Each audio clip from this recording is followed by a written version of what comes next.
মধ্যপ্রাচ্যের রক্তাক্ত মঞ্চে নতুন এক নাটকের পর্দা উঠেছে। ফাঁস হয়েছে এমন কিছু নথি যেখানে উঠে এসেছে চাঞ্চল্যকর সব তথ্য।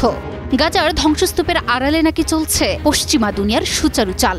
অভিযোগ উঠছে মার্কিন প্রেসিডেন্ট ডোনাল্ড ট্রাম্প সহ আন্তর্জাতিক ধন কুবেরদের একটি গোপন চক্র ফিলিস্তিনকে পরিণত করতে চাইছে তাদের অর্থনৈতিক ও রাজনৈতিক খেলনার ময়দানে, যার কিছু অংশ হামাসের মন গলায় এবার আলোর মুখ দেখেছে।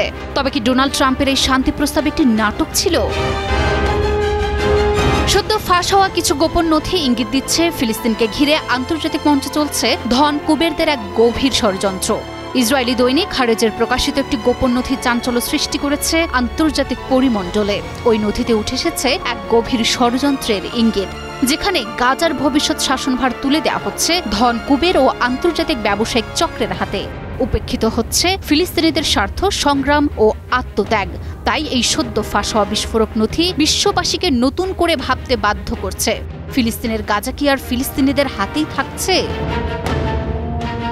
প্রকাশিত খসড়া পরিকল্পনা অনুযায়ী সাবেক ব্রিটিশ প্রধানমন্ত্রী টনি ব্লেয়ারকে অন্তর্বর্তী শাসনের নেতৃত্ব দেওয়ার জন্য বিবেচনা করা হয়েছে।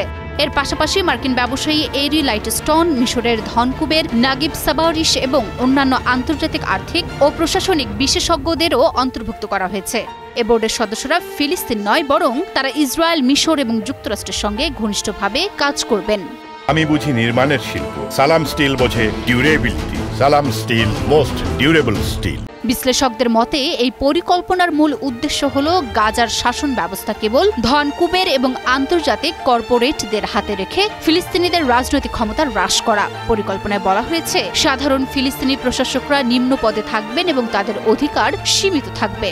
বিশেষজ্ঞরা আশঙ্কা প্রকাশ করেছেন যে ফিলিস্তিনিদের স্বাধীন ও সার্বভৌম অধিকার এই ব্যবস্থায় সীমিত থেকে যাবে এবং এটি মূলত মার্কিন ও ইসরায়েলের স্বার্থ রক্ষার দিকে নির্দেশিত।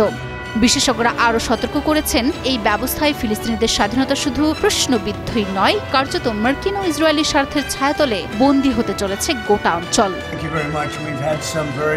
এদিকে ডোনাল্ড ট্রাম্পের ঘোষণাকৃত ২০ দফা পরিকল্পনা কিভাবে গাজায় শান্তি ফিরিয়ে আনবে, এ নিয়ে বিশ্ব মিডিয়ায় বিতর্ক তীব্র হচ্ছে। এই বিতর্কগুলোতে আবার যুক্তি দিচ্ছেন প্রভাবশালী নেতারাও। মালয়েশিয়ার সাবেক প্রধানমন্ত্রী ডক্টর মাহাথির মোহাম্মদ ৩রা অক্টোবরের ফেসবুক পোস্টে কড়া ভাষায় দাবি করেছেন, এ প্রস্তাব হামাসকে শান্তি নয়, আত্মসমর্পণের নির্দেশ এবং ৪ দিনের মধ্যে মেনে নিতে বলার মতো সময়সীমা চাপিয়ে দেওয়া হলে সে অঞ্চলে গণহত্যা আরও ভয়াবহ আকার নেবে। তিনি দাবি করেন, ট্রাম্প ও ইসরায়েলি প্রধানমন্ত্রী যৌথভাবে এমন একটি কৌশল নির্মাণ করেছেন যা ফিলিস্তিনি জনগণের উপর দখল ও নিয়ন্ত্রণ জোরদার করার চেষ্টা।